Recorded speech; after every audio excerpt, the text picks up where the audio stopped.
Karena ada orang tua masih mampu biaya. Sampai kelar orang biayai. Karena kita bilang kasihan ini, kalau kali SMA-nya kelar bagaimana? Bahkan waktu saya penatua pemuda, 4 orang biayai kuliah S1 2,5 juta per semester orang bantu. Karena kita berpikir kasihan ini, kalau orang ini yang sekolah mau jadi apa susah.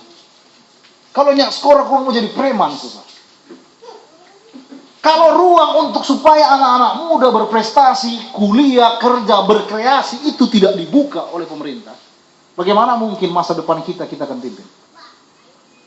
Saya belajar tentang masalah pendidikan kita yang lemah dan banyak hal yang harus dikontrol, diperbaiki.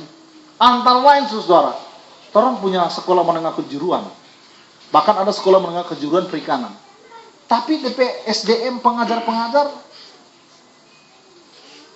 hal yang mau masuk untuk di perusahaan ikan rupa setengah mati. Masa anak-anak orang mau belajar perikanan kok setengah mati? Mana bisa, saudara? Kemudian saya berpikir untuk membangun orang sumber daya manusia, guru-guru harus diperhatikan dulu dalam pengertian bukan dorong sertifikasi, bukan cuma dorong sertifikasi yang diurus. Tapi guru-guru ini, rupa muda masih sama dengan pena OSEP ini, lebih bagus kasih sekolah daripada kasih kawin cepat, saudara. Ya kan? DP mai tulis mau meraju tadi. Ya kan? Ini calon S2 magister pendidikan ini pena OSEP ini. DP FAM Tauma Budiman. Gitu. Budi sampai sekarang yang tua-tua, saudara. Tapi dia panggil tambah laki-laki, men. Kita bapak penama, saudara. Nah, saudara-saudara, kita kembali lagi. Guru-guru sebenarnya harus kita perhatikan, kasih sekolah kayak pada orang. Bila perlu kasih sekolah lebih tinggi dari yang, kalaupun memang mesti sekolah luar negeri, tompe guru-guru kasih sekolah 5 tahun ini masa untuk itu, supaya nanti tompe anak-anak bisa dididik dengan cara yang berkualitas. Bahkan kalau saya berpikir, kenapa orangnya nak kasih sekolah S2, S3 luar negeri, tompe anak-anak dari sini, supaya ketika kawasan ekonomi khusus dibuka, perusahaan-perusahaan datang basar kamari, datang di situ, orang langsung bilang, pemerintah daerah bilang, wali kota bilang, boleh ngoni buka usaha di situ, mar perlu orang sampaikan, orang kasih ingat, orang dalam, manajer, berkualitas internasional, mesti ambil tongpe orang. Jangan ngomong orang luar terus di situ. Ya toh? Tapi itu tidak bisa terjadi kalau orang sumber daya manusianya sekolah di sini. Bagaimana mungkin, saudara? Kalau baca pelangkong tong mau jadi manajer, iya toh? Paling tinggi tukang cukur ikan, saudara. Sorry, jangan ini melecehkan kalimat. Tidak. Maksudnya, orang masih berpikir lebih. Oni masih muda, Oni masih bisa raih sesuatu yang lebih. Kalau masih bisa kuliah.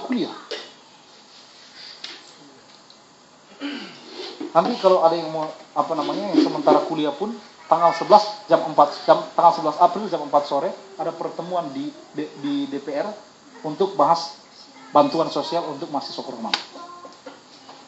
Kalau ada yang kurang mampu datang, orang berupaya untuk proses. 11 April. Ibu-ibu yang DP anak sementara kuliah, kong dapat kuliah swab, orang ketemu. Siapa tahu nanti kebetulan organisasi yang akan menyeleksi adalah organisasi yang saya bentuk. Komunitas mahasiswa itu. Saya pejuangnya untuk beasiswa tahun lalu. Tahun depan untuk beasiswa sementara akan mulai disurvei bantuan sosial. Jadi saudara, saya hari ini, ibu-ibu, bapak-bapak, anak-anak, mungkin orang ini kadang-kadang jaga lupa tuh. Ya hari ini orang memilih berdasarkan orang kasih sekarang, tapi tanya, orang akan peduli dengan masa depan anak-anak ketika jadi atau enggak? Apa konsep untuk pembangunan sumber daya manusia ke depan? Ini harus dipikirkan. Jangan-jangan dong ibu bapak memilih orang pada akhirnya waktu orang anak-anak tidak terjamin, tidak bisa diberi ruang karenanya adoi, ya orang yang kecewa. Saya sih berharap itu anak-anak kita harus disekolahkan.